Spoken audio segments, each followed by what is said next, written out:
अस्सलाम वालेकुम नाज़रीन। ड्रामा सीरियल वफात ट्रस्ट में जो फ़रा होती है उसको अपनी बहू मैरू की हैसियत का पता चल जाता है कि वो प्रेग्नेंट नहीं है। उसे सलमान बता देता है कि जो मैरू है वो सिर्फ़ और सिर्फ ड्रामा कर रही है और वो मुझसे मोहब्बत करती है और वो मेरे साथ आना चाहती है, लेकिन मैं मैरू में इंटरेस्टेड नहीं हूँ। और मैं मैरू के जो प्रेगनेंसी थी वो भी उसने अबॉर्ट करवा दिया, अबॉर्शन करवा लिया और मेरे पास इसका सबूत है। फ़रा उसे कहती है कि अगर तुम्हारी बात झूठ निकली तो मैं छोड़ूंगी नहीं, लेकिन सुलेमान उसे कहता है कि मेरे पास प्रूफ है। जिस नर्स से उसने ये हेल्प ली थी अबॉर्शन के लिए वो मेरी जान पहचान की और मैं उसे जानता हूँ, मैं उसको सबूत के तौर पे पेश कर सकता हूँ। तो फ़रा भी उसे अपने साथ मिला लेती है और कहती है कि अब मैं किसी को भी नहीं छोड़ूंगी जिस बंदे ने मेरे बेटे को धोखा दिया है, खास करके मैरू को। और वो उसकी असलियत सब समझ लाने के का फैसला कर लेती है। उधर वो अपने बेटे जैन को बताती है कि हम जाएंगे मैरू के घर और हारिया बेगम जो है मैरू की माँ उसके सामने हम बोलेंगे कि क्या नाम है हमने मैरू का चेकअप करवाना है, तो तुमने भी थोड़ा सा जोर देना है और फिक्र जाहिर करनी है कि हाँ मैंने मैरू का चेकअप करवाना है। तो तुम्हारी फिक्र को देख के आर्या बेगम भी इस चीज़ पे रजामंद हो जाएंगे। हम लोग मैरू को ले जाएंगे चेकअप के लिए और उसका चेकअप करवा लेंगे, क्योंकि मुझे उसकी तबीयत कुछ ठीक नहीं लग रही। और दिल दिन वो ये सोच रही थी कि जब आर्या बेगम भी साथ होगी, जैन भी साथ होगा और मैं भी, और हमारे सामने जब उसका चेकअप होगा और उसकी प्रेगनेंसी नहीं होगी तो उसका राज सबके सामने आ जाएगा। आर्या बेगम भी अपनी आंखों से अपनी बेटी का सच देख लेगी। लेकिन मसला यहाँ पे हो जाता है कि आर्या बेगम को वो बुलाती है कॉल करके फ़रा बेगम।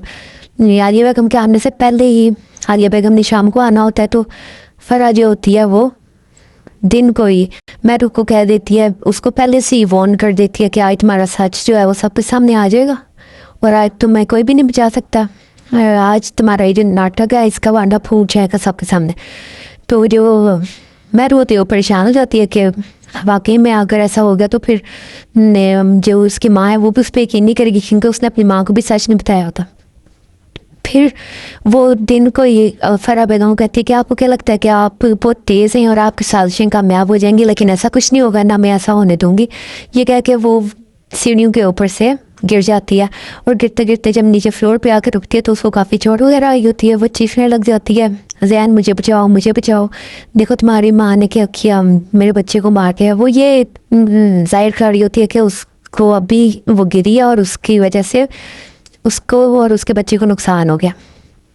जैन वक्त वक्त आता है, वो फ़रा को कहता है मोम ये आपने क्या किया, आप हमेशा से नफ़रत करती थी मैरू से, लेकिन आप कुछ तो सोच लेती, मेरे बच्चे का ही ख्याल कर रही थी।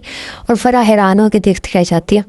दूसरी तरफ जो सुलेमान होता है वो भी रमला के साथ से शादी करने के लिए बेचैन होता है, क्योंकि दोनों आपस में मोहब्बत करते हैं, लेकिन जो रमला होती है वो सुलेमान से मोहब्बत नहीं करती, उसे उसके पैसे के पीछे होती है। सुलेमान जब कहता है कि मुझे मैरू के घर के कागजात नहीं फाड़ने चाहिए थे, तो उसी टाइम जो रमला होती है वो अपने हाथ छुड़ा लेती है सलमान के हाथों से, जो उस चीज़ को जाहिर करता है कि रमला भी उसके साथ पैसों के लिए है।